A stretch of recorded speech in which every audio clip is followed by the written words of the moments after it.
यानी एक इतनी बड़ी एयरलाइन बेच दी जिसकी गुडविल ही खरबों में होनी चाहिए, उसको 135 अरब में बेच दिया। और हुकूमत को क्या मिला? सिर्फ 7.5%, 10 अरब। बाकी सारा पैसा जो खरीदार है उनके पास ही रहेगा। वो जितना चाहेंगे जब चाहेंगे इसी एयरलाइन के ऊपर लगाएंगे, एंजॉय करेंगे। और ये पूरा एक कंसोर्शियम है जिसमें वो कहते हैं कि हम वेलकम करते हैं फौजी फर्टिलाइजर को भी। अब सवाल ये पैदा होता है कि 38 तैयारे, आपको पता है जो बोइंग का एक तैयारा है ना, एक नया तैयारा अगर आप बोइंग का ले लें या एयरबस कंपनी का आप एक नया तैयारा ले लें, उससे कम कीमत में इन्होंने पूरी एयरलाइन ही बेच दी। 38 तैयारों वाली एयरलाइन एक नए तैयारे की कीमत से कम में बेच दी। Simple is that. और इंटरेस्टिंग बात आपको एक और बताता हूं, जितने वाजिबात पीआईए के जिम्मे हैं वो सारे के सारे वाजिबात भी हुकूमत अदा करेगी। सेल टैक्स वो भी माफ कर दिया।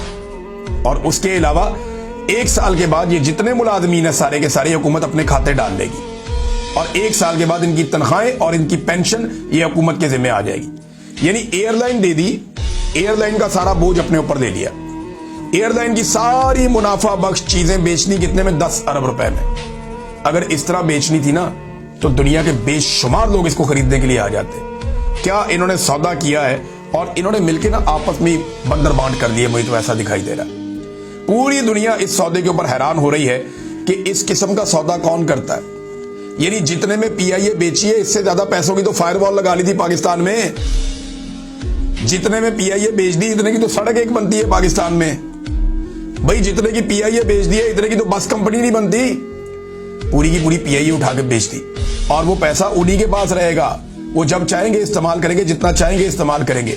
और 90 दिन के अंदर अगर वो चाहें तो बाकी बचा हुआ 25% पीआईए भी खरीद सकते हैं। ये सौदा किया है इन्होंने, ऊंची उड़ान।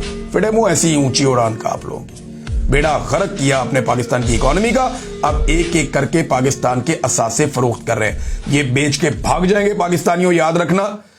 इनको पकड़ो, इनसे पूछो, इनसे हिसाब लो, वरना ये पाकिस्तान बेच के भाग जाएंगे। अब तक इतनी